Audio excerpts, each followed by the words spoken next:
Welcome back to Unscripted, the Field of 68's Michigan State podcast. I am your host, Greg Waddell from Sleepers Media, and my co-host, Carter Elliott, is not here. If you're watching this on YouTube, you can see that he is not here. It's his wedding weekend. He is partaking in festivities with the family as he should be. We're recording this on a Thursday night, and there's only one person that I would ever bring in to replace Carter as co-host on a Michigan State podcast, and that is David Klein, also known as Spartan Hoops, DK in the Twitter sphere. DK, thank you for joining, and it's good to see you again, my friend. Absolutely. It was nice to see you in Indianapolis come out with a win. I think we're both hurting a little bit today after a big night, so it's good to see you.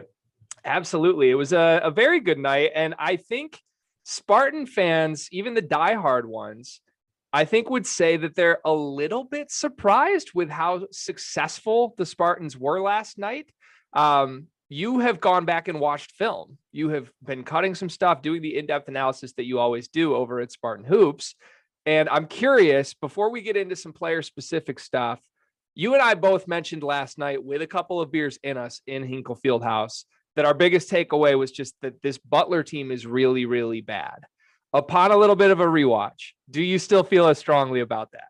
Yeah, I think this Butler team's going to struggle to make the tournament. I think, Lavelle Jordan's going to maybe be in a situation where his seat gets a little bit warm because the expectations for the Butler program are to win. They had Brad Stevens, they had Chris Holtman, then lose him to OSU. I think that the expectations are to make the tournament almost every year for Butler. I'm not sure. This felt like a team a little bit, maybe like Wisconsin's, where they returned a whole bunch of guys, but the guys weren't great. And so they kind of maybe got a bump because of that. And then as you're kind of looking up and down the roster, I think that there's some younger pieces that can elevate it a little bit. I don't think that they were as bad throughout the whole season as we saw them last night. I do think Michigan State had something to do with that, particularly defensively. But I think all around, when this comes a little bit later, I'm not sure what type of quality win this will end up being for Michigan State. Yeah, I think I'm right there with you, and I haven't gone back and rewatched. I did DVR the game, so I plan on doing that. But I think my biggest misconception going into this game was that I thought Butler really had the advantage in the backcourt. And it turns out Tyson Walker and AJ Hoggard didn't even play anywhere close to what I think their A game collectively can be. And Butler's backcourt did not outplay Michigan State's at all. And now part of that is because Max Christie really came in and shined and was very assertive. And I think it's really the first time in a Spartan uniform that we've seen him really carry the offensive burden, not single-handedly, but in a very aggressive way. That was fantastic to see, and I give him credit for it. But like I said, I don't think the backcourt played particularly well, and it was still better than Butler's, and obviously the front court was not close. Agreed on all parts. I mean, Max Christie kind of put together everything that we've been seeing in the first couple games this season. His shot selection has been great, and he just hasn't been able to knock them down. I think we really got to see kind of the full package. Some of that, I think, was on the staff, like getting him more involved. The last game, he was too often just kind of sitting in a corner waiting for shots to come. They put him in pick and roll situations. They let him make decisions. I thought he was just super active. He was good. I mean, as good as you could have asked. And he looked like a potential Big Ten freshman of the year. He was that good last night. Yeah, he's a pro. I mean, what else can you say? We're going to be lucky to have him more than 1 year, I think. And you just got to enjoy every moment because he's a special player, maybe the best wing Izzo's ever had. Yeah, he had the NBA Euro step move that left two Bulldog players on the floor. He also, I think the biggest shot for me was his first, the little curl fall away that kind of you could sense got him in rhythm. And from there, it looked like he was out to hunt shots, maybe in a way that he really hadn't to this point in his career. He led the team in minutes, which to me is the number one number I'm looking for every single game. If Max Christie is playing the most minutes on the team, it means good things for this team. And I'm glad that Izzo is very aware of that fact. I do want to move and discuss a couple other spots. Before you do, I want to just briefly touch one more time on Christie. You said kind of some of the shots that you liked. I thought the on-ball creation stuff, the pump fake and the dribble to the elbow pull-up that he hit, that's a very big shot. If you can hit that mid-range shot, that's going to change a lot of things, how teams guard you. And I thought in the second half, Butler cut it to 6. They hit a 3 and cut it to 6. Christie came down in a big spot and answered right back with the 3. It got up to 9, and I don't think it was ever below that number again the rest of the half. So I thought there was just a couple moments where I'm just like, this guy's wired to be the primary scorer for this team. And some nights he's going to have an off one, but when he's on, it looks like that. Yeah, and I think let's contrast it with the other team in this state, which I love to do, the Michigan Wolverines, who suffer a very difficult loss to Seton Hall, a game in which they were up double digits down the stretch, really struggling to score. Some of the same snake-bitten stuff that happened to them in March last season. And to me, they don't have a guy like Max Christie who can go get a little fadeaway shot at any time he wants. Now, Caleb Houston attempted a similar shot, but he looked very tentative in doing so. It was really the first shot attempt of that kind for him that wasn't just an open catch and shoot 3 or something attacking the rim. So I think that's something special. Not all teams have that. Not all good teams have that. And for Michigan State to have already identified that Christie can be that guy, I think bodes very, very well for them long-term this season. Agreed. So let's move to the center spot, because you made me look eye to eye in the camera last night, which I was willing to do.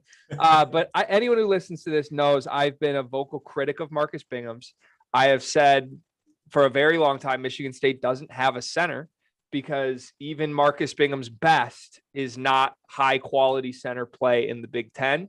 I am willing now, for the first time in my podcasting career, to admit that in regards to Marcus Bingham, I am wrong. What he was last night is something that I never envisioned. I didn't think was possible, quite frankly. He dominated the game from start to finish when he was on the floor. He played 25 minutes, 10 points, 6 rebounds, 6 blocks. I mean, Yeah. six blocks. 2 steals. And look, he looked gassed, which, like, at the end of the first half, like, even Butler fans were coming up like, that center, he's so good, but he looks like he's collapsing every TV timeout. I still don't totally know what's going on there. I think I have a guess of what might be going on there. But regardless, he totaled to 25 minutes, which to me is the number you're looking for. If you get Marcus Bingham to 25 minutes, I think it's reasonable at this point to expect he puts up something along the lines of 10, 6 or more rebounds and a lot of blocks, because, people praise Tyson Walker for defense, and he was pesky last night. People have said AJ Hoggard's improved as a defender, but I'll be honest, I thought the Butler guards kind of blew by Michigan State's point guards whenever they wanted last night. It just didn't matter because Marcus Bingham was there to erase everything. So I'm thoroughly impressed. Like I said, I was wrong. And I guess you've been a vocal supporter of the fact that Marcus Bingham is capable of a breakout. Obviously, it must have felt good for you to see that come to fruition last night. Yeah, and I think even in the deepest depths of my heart, was there part of me that thought that it was possible we just never see it, and then he ends his career and we just never see a breakout? Yes, definitely. And I have said to you over and over again that I thought he has potential defensive player of the year in the Big Ten upside. I think he showed some of that last night. He absolutely dominated the paint. All the blocks, when I went to go back watching it, none of it was individually guarding his own man. Everything was the weak side. And every time they got into the paint, like you said, there was some dribble penetration from the point of attack. He erased the mistake. Mm-hmm. Butler could not get anything easy in the paint, and then they couldn't hit outside shots. So the game was basically over. They had nowhere to score. And if he's capable of giving you, like you said, 25, like 10, 6, and 3 or 4 blocks a game, there's no reason he can't give that to you. And we need to keep seeing it at a higher level against some of the Big Ten quality big men he's going to face. But I think all around, you got to be really, really encouraged by the start, particularly after in that Ferris State exhibition game, he was basically a no-show. And I'm thinking to myself, like, oh my God, is this going to be another year of this? He was fantastic. I mean, he was absolutely fantastic last night. Yeah, I still can't believe it. And you had a tweet that really summarized it perfectly to me. Someone actually put out a screenshot because KenPom defensive rankings, Michigan State is 4th in the country in adjusted defense right now. And the reason why is Marcus Bingham. And it's not to say the other guys on this team aren't good defenders or solid defenders, but the reason they are even close to being an elite defense through 3 games is because of Marcus Bingham. He's a special shot blocker, a special weak side defender.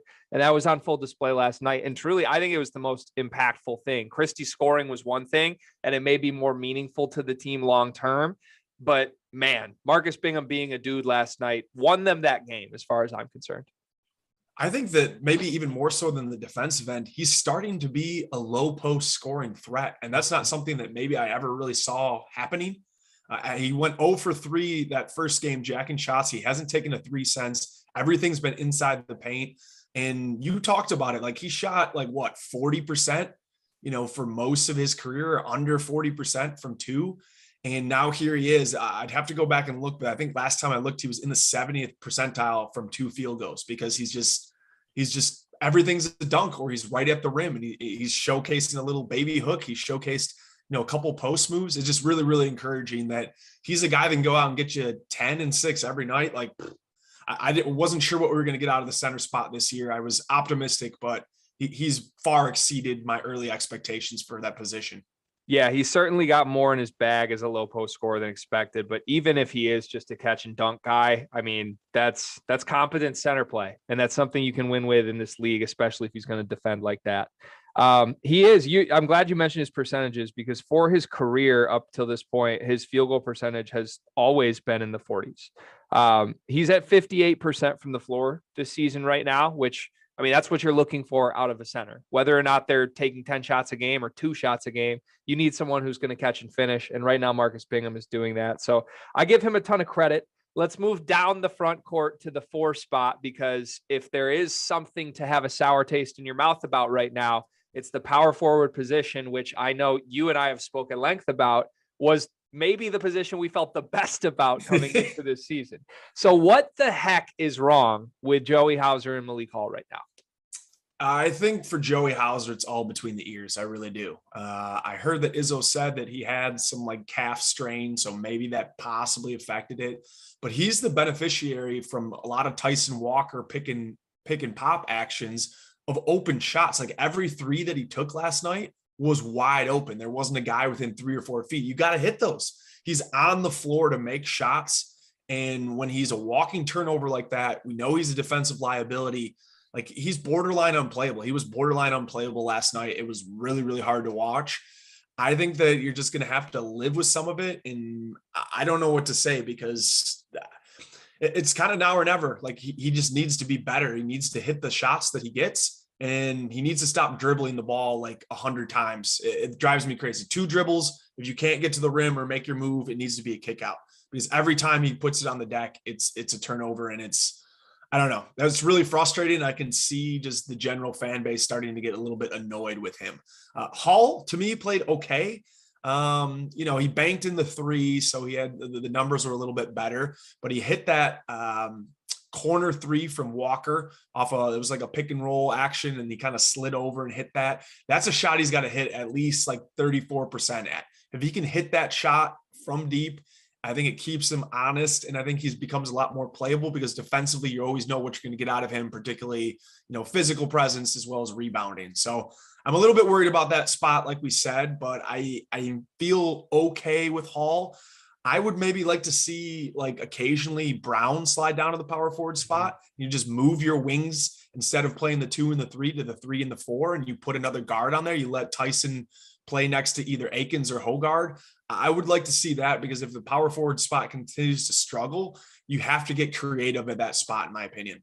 Yeah, I think that's the right answer. And I think it's going to be fully contingent on Jaden Akins' emergence. And I'm a big Akins fan, so I think that will come by conference play. Izzo did go to that briefly at the end of the first half, just for a defensive possession really last night. But as far as I can tell, it's the first time that he did not have one of the 4s on the floor. So it will be interesting. That's something to keep an eye on going forward. Look, I'm going to take a deep breath before I say this because I have been maybe the most vocal Joey Hauser defender over the last year that is anywhere around the Spartan fan base. He was bad. As far as his numbers last night, he was bad. 2 points, 6 rebounds in 23 minutes. Now here I'm going to go back on the defending Joey Hauser train. I think there's a very big difference between shooting poorly and playing poorly. And what I've seen from Joey through 3 games, I would argue, is he just can't make a shot. And they are wide open shots. And now that's a huge problem because if Joey Hauser's missing wide open shots, Joey Hauser's not a very impactful player. However, you have to think based on the shooter that he is and the resume he has, that's going to correct itself. Now, what I do want to give Hauser some credit for is across the board, he's improved in basically every facet from last year to this year, playing basically the exact same amount of minutes.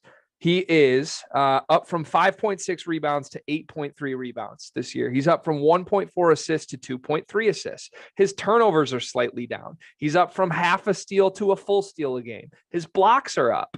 I think Joey Hauser, through 3 games, even with as bad as he was in the Butler game, I do think he's doing more on the floor than he ever has in a still very, I would say, small role of basically playing half the game. And I think if he was just making a few of those shots, the narrative on him is totally different. But because it's so apparent that he's just missing wide open 3 after wide open 3, he's a very easy target for the fan base. So what do you think about that? Are you in disagreement with me there? No, I'm not in disagreement. I think we still need to take a little bit of a wait and see approach with him. They need him. What else are they going to do at the spot? Like, I don't think that he's going to be willing to slide down Gabe to play that power forward spot. He's going to play one of the two. Malik Hall either has to make threes or, it's a little tough because you're playing like basically a man down in some spots on the offense. They just don't respect him like they do Hauser. It's as simple as just go out and have some confidence and hit a couple shots. Like if he hit 2 of those threes last night of the 5 that he took, we wouldn't be talking about him. But every shot's wide open, and you can tell he didn't really hesitate, but he didn't look like he was shooting it with confidence after the first couple misses. So I don't know.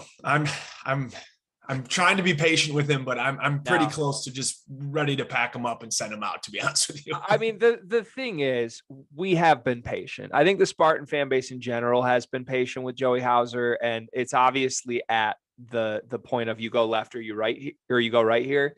And maybe it is the fact that I've been watching Michigan and I don't think they're getting competent play out of their power forward spot right now. The difference between a guy like Brandon Johns, who I think the Wolverine fan base has totally disappeared on, is that Brandon Johns is now passing up wide open 3s. He's dribbling into contested 2s and airballing them. Like, it's always been a between the ears problem with him, but at least to me, even if it looks a little more hesitant, at least Joey's still taking the shots. There was one that's burned into my head last night. He had just missed I think 2 consecutive wide open 3s midway through the second half of this game. It's a blowout at this point. And the ball swings right back to him. And Butler was so horrible in transition defense yesterday. They just left him wide open at the top of the key again.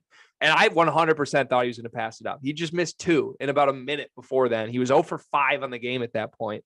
And he shot it and he missed. And I think most of his misses were short as well. Not that that's something that's easily correctable, but at least it seems like he was consistent in his misses. He wasn't all over the place last night. So I don't know. I'm still at least giving him credit for he knows he's on the floor to shoot. And if he had passed up that last shot, then I'd be like, okay, there's something wrong here. He's got to get out of the game. Right now, I just think those shots are going to start to go in. On Malik Hall's side of things here, the same way I said playing poorly is not shooting poorly. I think it's kind of the same on the flip side with Malik Hall. Shooting well does not mean playing well. And he hit 2 threes yesterday. I think that sort of hid a lot of sloppiness from Malik Hall to me. I don't really know what Malik Hall is trying to do offensively on the court. It seems like he drives himself into trouble a lot.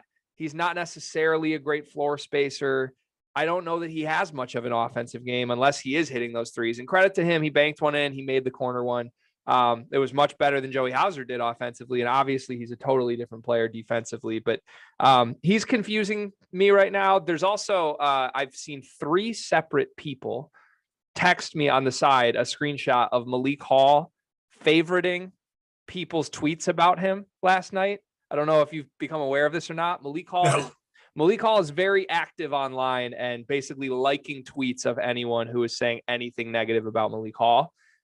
Which is interesting to me. Not saying that's a bad move or a good move, but the Spartans captain is very aware of his public dialogue right now. Yeah, I think for him, it's when he plays too far up on the wing, I think the issue he gets himself into is he doesn't really have a good move to get a little wiggle and create space. You kind of see him just lean in his shoulder. Sometimes he goes behind the back. I think really his best mismatches when he gets a little bit bigger guy on him and he kind of just slithers in underneath him and uses his strength to be able to put himself in a spot. I don't really like when they slide him up to the small forward spot. They've done that a few times. They did it last night. I'm not a fan of him at that spot. I think he just needs to start finding kind of the role for him offensively, because I do think defensively and on the glass, he kind of gives you some of that toughness. If you look at the wing situation, I think Christie did a better job defending last night than he has maybe any of the other games this season. But Gabe Brown constantly was getting called for fouls because just laterally he's so stiff. And so they don't really have a guy that can lock down a wing. And so you're going to need Hall in some of these spots to be on the floor. He's just got to find his role offensively. And like we said, if he can hit that open three just at 33, 34%, I think he's worth playing there for everything else that he gives you, particularly on the defensive end. Yeah, I agree there. I think it'll be very interesting to watch how this position plays itself out, because, right now, even though the play is maybe not what we thought it was, the roles are basically what we thought they were. It's almost a 50-50 split. There's a little bit of the two of them on the court together, but not a ton. And at some point, I will be curious if Joey Hauser can't start making shots. Does Malik Hall carve into his role in a bigger way? Do they work in more small ball? It will be very interesting to see itself play out. Let's move down. You hit on Gabe Brown briefly, and Gabe, I thought, played one of his most complete offensive games in his tenure as a Spartan last night. 19 points, 6 rebounds, 1 assist, 4 for 10 from 3. And I think the biggest thing on those 10 3-point attempts where they were all within the flow of the offense. It was not necessarily that he was hunting shots like you might think a go-to scorer needs to. They were great shots. And I don't have an exact number, but I would venture to say at least 8 of those 10 threes were almost wide open corner threes. And if that's a shot that you can get, to me, that might be the best shot Michigan State can ever get, is an open Gabe Brown corner 3. So it was great to see the volume go up, because I know you've been saying for years, we just need to give him an opportunity. And it worked itself out to 40% shooting from 3 and 19 points last night. So is this sort of the best case version of Gabe in your mind? 100%. And I thought you saw a little bit of the on-ball shot creation, which he's really kind of escaped him for most of his career. He had that little, I don't know if you remember it was in the second half, like a little step back on the baseline, and he pulled up off the dribble. I was like, whoa, okay. Didn't know you had that in the bag. He had a couple kind of straight line drives from the wing to get into the paint and score, had a couple N1s. I thought all around it was maybe one of the better games he's ever had. I thought he was aggressive on the glass. And I think the most important number is that he took 10 threes, that he felt confident enough to take that many shots. I think that the team is clearly, the staff is telling him you need to be involved in the offense. And when you have both Christie and Brown going in the same direction like that, the point guards can take a night off, because that tandem can go out and score. So I'm really, really encouraged by that. I think if you're looking across just the Big Ten in general, that wing tandem is as good as anybody in the entire conference this season. They have a really nice 1-2 punch, and we just need to see more of it. We need to see these guys in these roles doing it more. I think ultimately you probably want Christie to be the guy leading the scoring charge, but if Brown wants to take that many shots, particularly like you said, in rhythm, I was really pleased from both of them last night. Yeah, it was really the first time I think we've seen the two of them unlock their best case game at the same time. And I have maybe a larger picture thing I'll save for the end that is really driven by the way those two played tonight. But I think it's very telling of long-term where this season can go if that's the type of play you get from those two. The last big thing I want to discuss before we get into some of the broader discussion with the team at this point is the point guard spot. I think this is where I'm most divisive with most Spartan fans based on how the game ended. I thought both guys were maybe a C at best, C- for their individual capabilities. Tyson Walker finished with 5 points, 5 assists, 3 turnovers in 25 minutes. He was 1 for 3 from the floor. He still looked pretty tentative to me. He did have 2 steals, and I know he's pesky defensively. There was the one, he basically got an overturned call on the baseline where he had poked it off the guy's foot. So he is making an impact on that end. Hogard, on the other hand, only 14 minutes, 4 assists and 4 rebounds in those 14 minutes, 0 points. However, I thought foul trouble really plagued him. He picked up one extremely early. And then if I remember correctly, his second one also came before half, and it just seemed to sort of throw him entirely out of rhythm. So what's your takeaway? Because I've seen a bit online of like Tyson Walker is becoming the guy. And I think it was even Brendan Quinn yesterday who was like, okay, this is the Tyson Walker we signed up for, and he's separating a bit from Hogard. I did not see that at all last night, but maybe I was blind or had too many Miller Lights. So I think for AJ Hoggard, like you said, he just got a little frustrated. A lot of this game was played in the half court. I know they got out and they got some like kind of trail shots, but they did a pretty good job of not letting us just go from one side to the other and get easy layups, kind of like we saw the last few games. So I was pretty happy generally about the way that the half court offense was run by the two of them. A couple too many turnovers. I think they ended up with 5 collectively. But when I went back on the rewatch for Tyson Walker, I would like to see him be more aggressive offensively. I mean, we'll start there, right? Taking 3 shots, you're going to eventually need to be probably the third scorer-ish on this team, I think. I would like to see him maybe around there where he and Bingham are both kind of in that double-digit realm.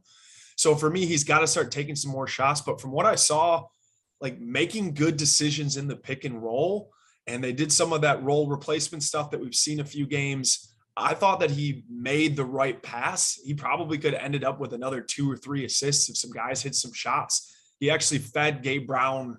He took a total of 13 shots. I would guess over half of those came from Tyson Walker feeding him looks. I was actually pretty pleased. You want to see some more scoring out of him, but in terms of what he did and how the offense looked in the half court with him, when I went back on the rewatch, I actually was okay generally with the game. Is it safe to sort of summarize Walker versus Hogard right now of maybe Walker feels a bit more solid and maybe I'm just spitballing right now. I don't even know that I have this worked out as a full thought, but like, I feel like Hogard's best right now is significantly further ahead of Tyson Walker's best that we've seen in a Spartan uniform. I also think Hogard's worse is more noticeable. He just does more out on the court. The bad plays are loud. Tyson Walker is there and he's solid and he may not ever shoot the ball, but he's a ball mover and he gets the guys the ball in their spots. And I think Hogard's also capable of that, though, is what I'm struggling with. To me, like, you want your highest ceiling guy at point guard on this team. And to me, after seeing it in person, I was very 50-50 on this. I was skeptical, even after Hogard had the great game against Kansas. I was like, that's a mirage. It's not going to happen. Just from seeing them in person, I've totally flipped. I thought Hogard was extremely impressive physically. It's almost hard to quantify what it's like seeing him on the court as opposed to watching him on a TV screen. He's just a presence. And even though he was not close to his best game last night, I feel like his ceiling is in a much different spot than Walker's right now, who I got to be honest, I'm just skeptical of what Walker's ceiling looks like at this level, because last night should have been a night for him to feast, especially in a 20-point win. And I'm not saying he didn't do good things on offense. He gave guys their ball, but like if Tyson Walker wasn't going to be aggressive for shots last night, I don't know when Tyson Walker is going to start doing that magically in conference play. Right. Okay. So I guess my first point would be the point guard spot, particularly at Michigan State, is one that comes with a lot of responsibilities. And I think that what we're seeing, at least early on from him, is him continuing to try to earn the trust of the staff and to assimilate into what he exactly needs to be for this offense. Because I don't think that he's quite figured that out. And maybe even the staff doesn't quite know. I mean, they have been vocal, at least publicly, about encouraging him to be more aggressive offensively. He got downhill whenever he wanted to last night. He just didn't shoot the shots when he had some of them. So I agree with you that it's a little cause for concern, but I think that we just need to see the battle for Atlantis, and I'm sure we'll get to it. I think it's just going to be a very good test to kind of see really what this team is. And we're going to get a much better water level from them. And I think that the play, particularly from the point guard spot, is going to be crucial to, kind of come down the stretch. 20 turnovers for Michigan State. A lot of them were like dead ball turnovers, individuals, whatever, but that's got to be better. And that to me comes a little bit from the head of the snake. And so controlling some of the pace, controlling some of the way that the offense is going, I'd like to see a little bit more from that. I'm still comfortable with the way that the situation's going, though.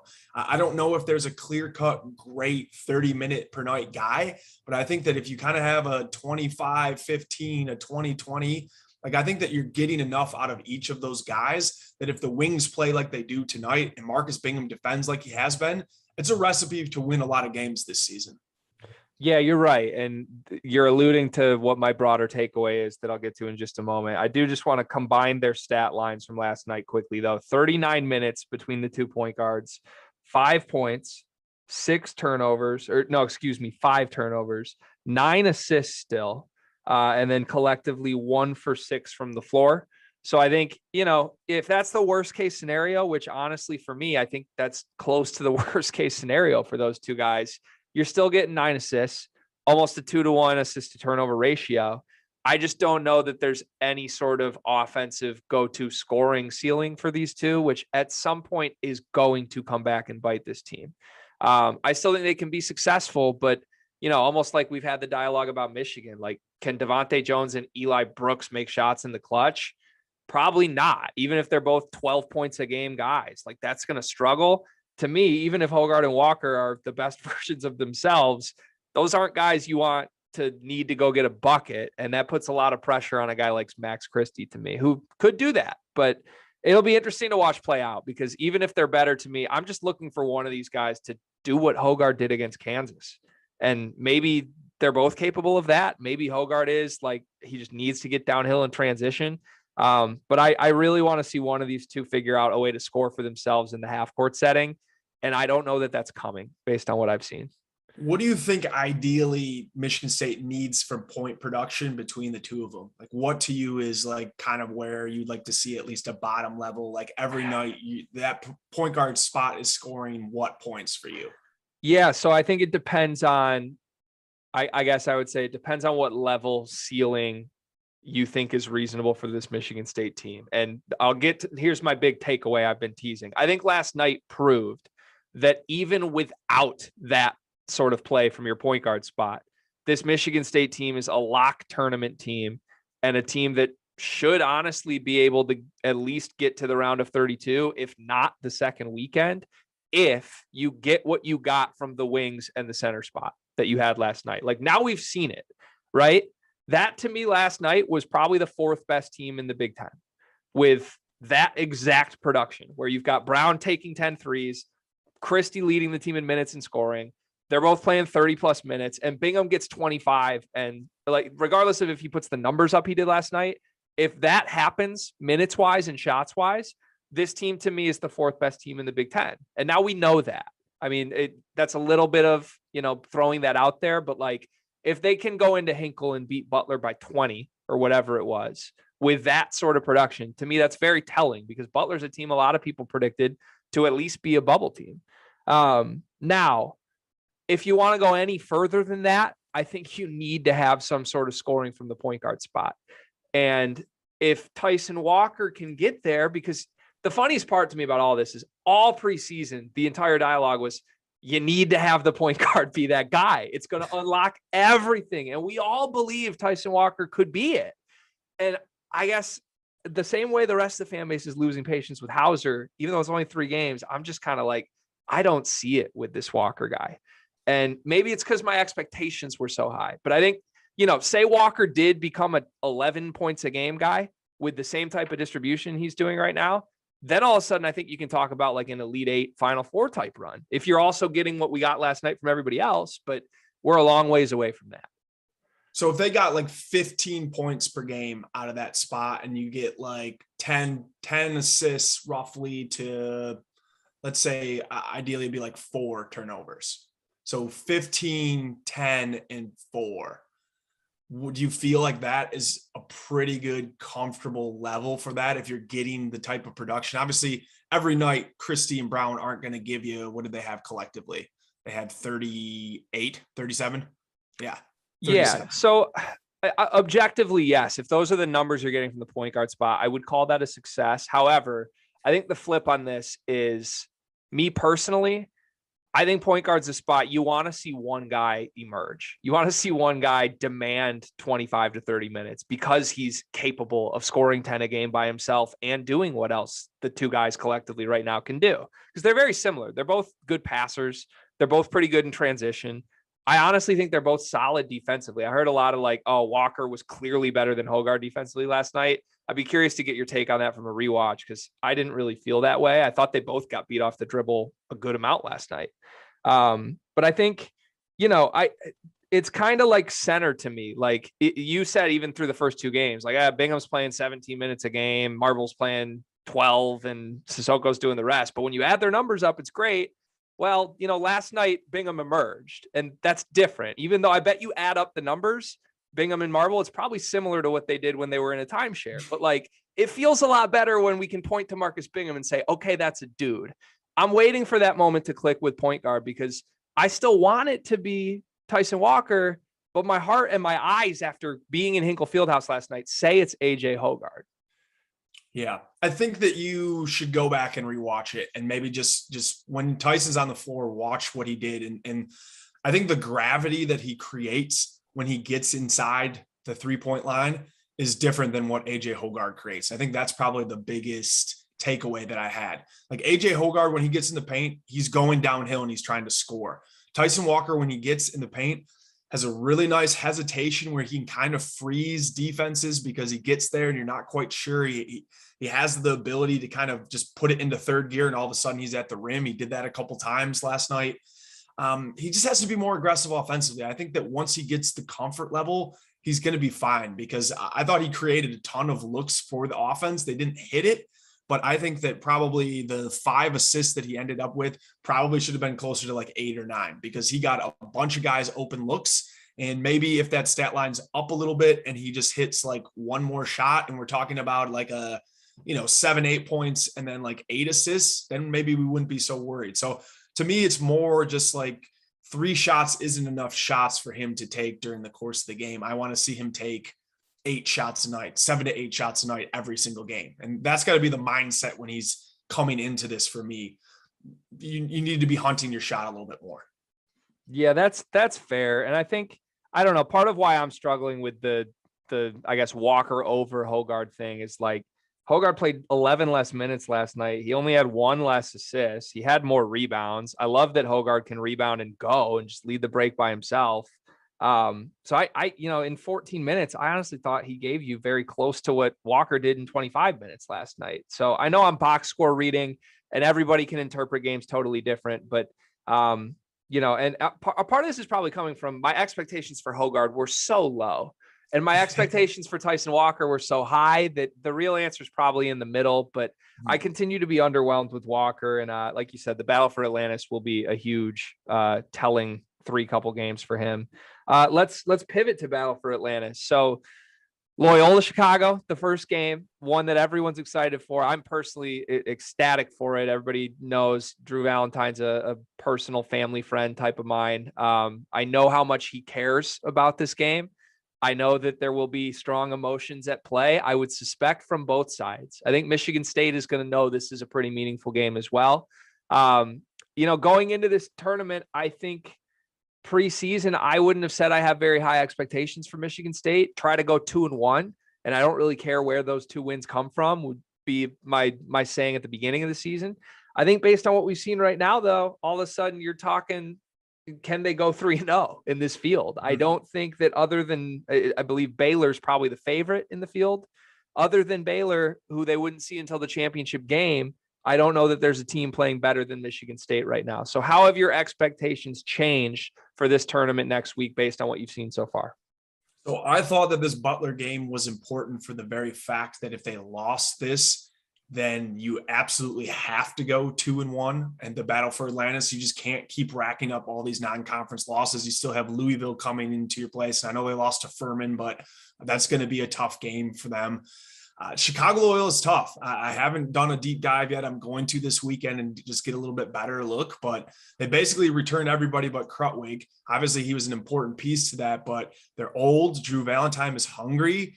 I mean, it's possible in like 3, 4, 5 years here that when Izzo does decide to hang him up, his name is going to be floated around, particularly if he continues to have success. You saw now that Chicago Loyola is moving to the Atlantic 10, where I think that they can be the premier team in a little bit better conference than what they're currently playing in.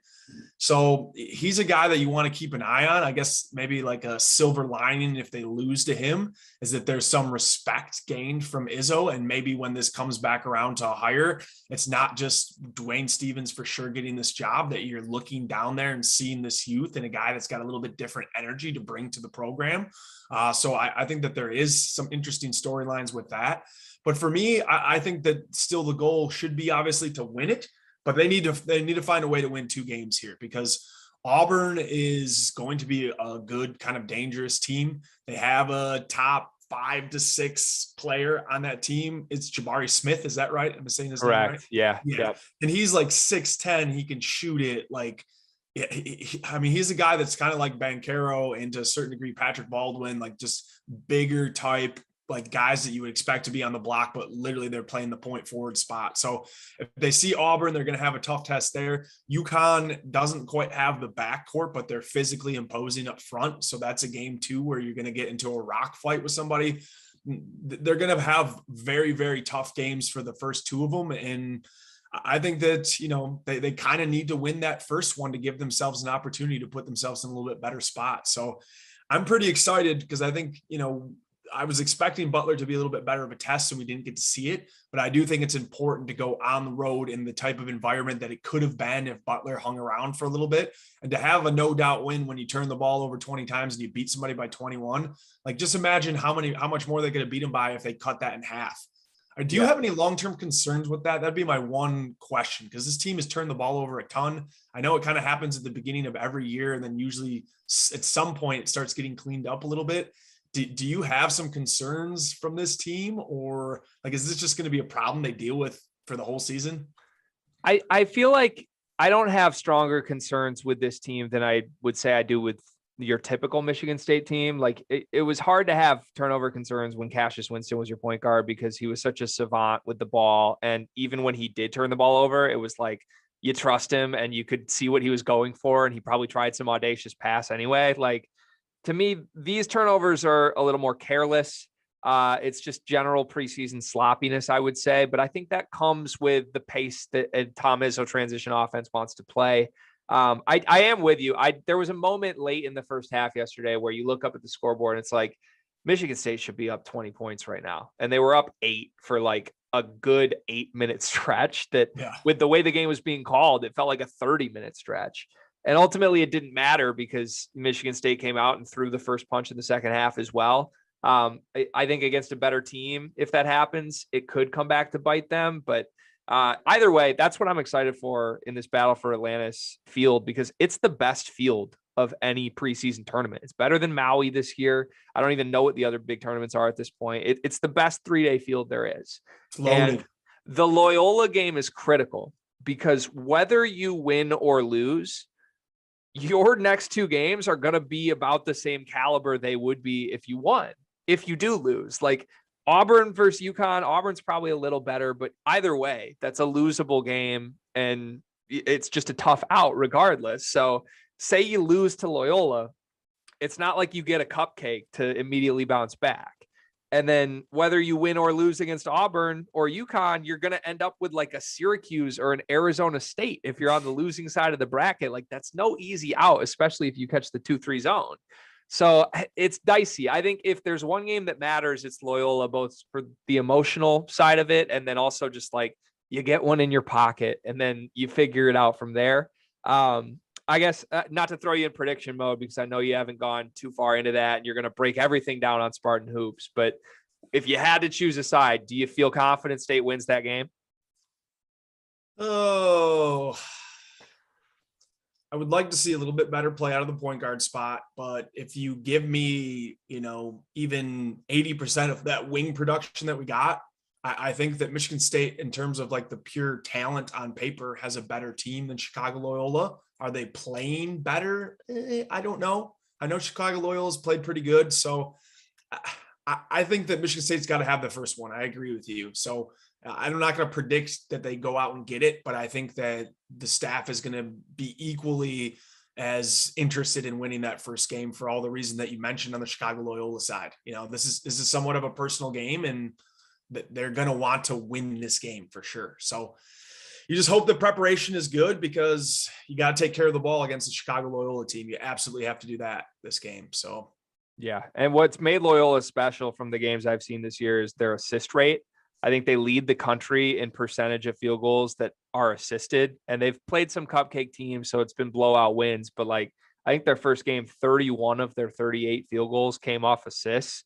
And, like you said, without Cameron Krutwig, who they ran everything through, it seems like they've still got some very highly skilled, highly unselfish guys that are all off of 4 or more years of basketball at this point. So it'll be a very interesting game, one that I personally cannot wait for. And with the way Michigan State's playing, I think it bodes a lot better than what I even would have expected, because I thought that was going to be a really tough out. So I expect a high-level basketball game. I want to throw a few rapid fires at you, and then we'll get out of here.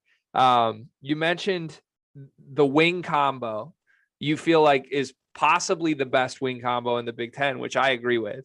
I want to make you answer that exact same question for both the backcourt and the front court now with Michigan State. So let's start with the backcourt and consider that. I guess can you factor in a 2 to this? Sure. We'll throw Max Christie into it, but point guard plus shooting guard, where would you rank Michigan State's situation in comparison to the rest of the conference right now? I think that's probably one of the weakest positions in the entire conference. And we kind of talked about that. You look across, like, I think you could make an argument that Eli Brooks and Devontae Jones are maybe the best backcourt. Curbello's really struggled to start. Obviously Frazier's been pretty good. So we have to see what happens, when Coburn comes back, he gets his safety blanket. I think he looks a little bit better, but if you're looking across the conference, like who has like a good tandem? Like Purdue's playing. Ivy's obviously fantastic. He's been everything that was been promised and advertised. But like Isaiah Thompson, Eric Hunter, like, are those guys moving the needle for you? So there's no reason Michigan State can't have a top 4 backcourt. And I just think that the conference is down all around for that. So it's almost by default. I think if you look across the country, there's a lot better backcourts in other conferences this season. But yeah, I'd say top 4. Okay. I respect that, because we were just talking on the side here, like Ohio State struggling in a game against Xavier tonight. And as good as EJ Liddell is, as good as Zed Key has looked, Kyle Young's tough. They got nothing in the backcourt. And it is very similar across the conference right now. I will say Maryland lost the game last night, but Fats Russell has been better than I expected him to be, just numbers wise this year, even though that team has struggled. But beyond that, like you said, Purdue, like if Stefanovic counts, he's shooting the piss out of the ball right now. Maybe them, but beyond that, it's wide open. Okay, give me your take on the front court, and this is 4/5. So you have to take 4/5. Yeah. Has this become a weak spot? I guess we thought going in center was the weak spot and the 4 was the strength. Do you now consider the front court as a whole to be, in relative to the loaded conference of centers, a weakness for Michigan State? I still think it's a top half front court, because if Bingham plays like that, to me, he's a top half center. And really that's the position that probably matters the most, particularly in the league, in the way that the conference is set up this year with the dominant stretch of big men that you're going to see this season. So I still lean that it can be top half, but the power forward spot is an awful spot right now. It really is. It's horrible. But then again, you look across the rest of the conference, the wings and the forwards in the conference are down too. Outside of like Keegan Murray, from Iowa, who's got wings and forwards on any of the teams? You like probably eventually what Michigan's going to have between Houston and Diabate. But I think again, there's a lot of flawed rosters in the conference. And if I have one big overall takeaway just from the first few weeks of the season, I think that the top of the conference in the Big Ten can still be very good, but the top to bottom to me is looking not as good as it was last year. Yeah, no, 100%. This may end up being a year where like 6 teams make the tournament, and really 4 of those are teams you could expect any sort of run from. But it bodes well if you are a team in the top half of that conference, though, despite Michigan with their struggles, despite the things that still need to shake themselves out and growth for this Michigan State team. There's reason to think this team can compete long-term in the conference season this year. as long as someone figures out some answers to produce front court, because, oh my God, the numbers those guys are putting up are absurd right now. Yeah, that's going to be a struggle. I'm glad that we only get them once, so we get them at home this year.